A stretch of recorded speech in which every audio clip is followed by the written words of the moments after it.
இதுல நமக்கு இந்த ப்ரோக்ராம் பாக்குறவங்க கூட தயவு செஞ்சு நான் என்ன சொல்லிக்க ஆசைப்படுறேன், நீங்க எல்லாம் இந்த மாதிரி இந்த மாதிரி அனாத ஆசிரமங்களுக்கு மற்ற இடங்களுக்கு போய் பார்க்கணும். நீங்க என்ன செய்றீங்கிறது அர்த்தம் இல்லை, போய் பார்க்கணும்.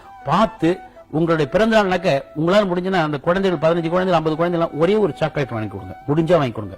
இல்லைன்னா போய் பார்த்து கொஞ்சம் சந்தோஷம், ஒரு சாக்லேட் கொஞ்சம் சௌரியமா இருக்கிறவங்க ஒரு ஸ்வீட் காரம் காஃபி வாங்கி கொடுங்க. இல்ல ரொம்ப சௌரியமா இருக்க ஒரு வேளை சாப்பாடு போடுங்க.